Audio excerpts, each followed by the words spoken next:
भाजप नेते सुधीर मुनगंटीवार सहपरिवारसह या ठिकाणी आज आपला मतदानाचा हक्क बजावण्यासाठी या ठिकाणी आले आहे। एक उत्साह त्यांच्या चेहऱ्यावरती दिसतात। सहपरिवार ते या ठिकाणी मतदानाचा हक्क बजावण्यासाठी आले आहे। आपण त्यांच्याशी बातचीत करूया।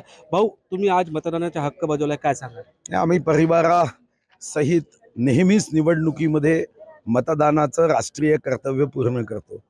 मग याची जाणीव आहे, ज्या दिवशीपासून मी मतदार झालो त्या दिवशीपासून न चुकता मतदान करतो। हे राष्ट्रीय कर्तव्य आहे। हजारो शहीदांनी प्राणाची आहुती देत स्वातंत्र्याचा मंगल कलश या देशाच्या देशभक्त कष्टकरी शेतकरी वंचितांना दिला आहे।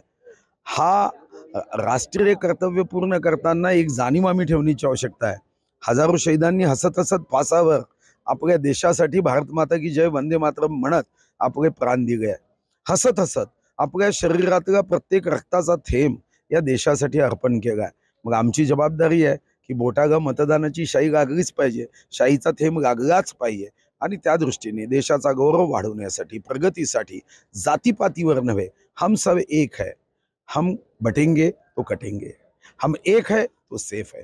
देशाला स्वातंत्र्याची शताब्दी महोत्सव पूर्ण करताना आमच्या देशाला जगातल्या 193 देशाच्या जनतेने सॅल्यूट केला पाहिजे। इतक्या देशाला आम्हाला पुढे न्यायचं आहे।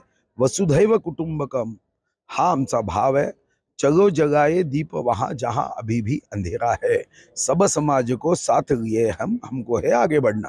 आणि यासाठी मतदारांनी पवित्र कार्य केलंच पाहिजे।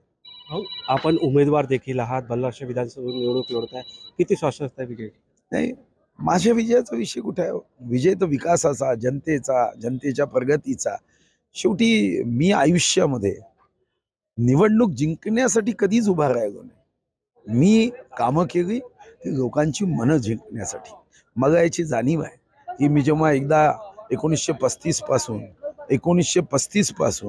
अनेक मंत्री झाले, मला फक्त एवढंच चांगलं काम करायचं आहे की मी जनतेच्या चेहऱ्यावर आनंद निर्माण करू शकतो। वहिनी, तुम्ही पण देखील प्रचारामध्ये होती, दिवस रात्र मेहनत केली, गावोगावी जाऊन प्रचार केला, काय अनुभव होता?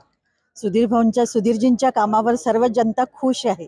त्यांनी चौफेर सर्व समावेशक असा विकास केलेला आहे आणि ही विकासाची गंगा अशीच अविरत वाहण्यासाठी, या विकासाच्या महामार्गावरून ही बल्लारपूर एक्सप्रेस अशीच धावत जाण्यासाठी मला ठाम विश्वास आहे की सर्व मतदारांनी आणि विशेष करून सुधीरजींच्या लाडक्या बहिणींनी मात्र मतरूपी आशीर्वाद सुधीरजींना नक्कीच दिला असेल आणि येत्या 23 नोव्हेंबरला हा मतरूपी आशीर्वाद सुधीरजींना भेटणार आहे आणि रेकॉर्ड ब्रेक मतांनी सुधीरजींचा विजय होणार आहे असा मला ठाम विश्वास आहे।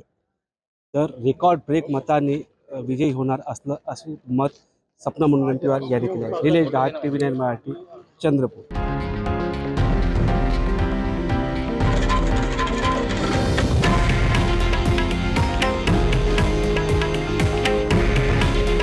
हे आहे देशातील नंबर 1 न्यूज नेटवर्क आणि आपण पाहत आहात TV9 मराठी।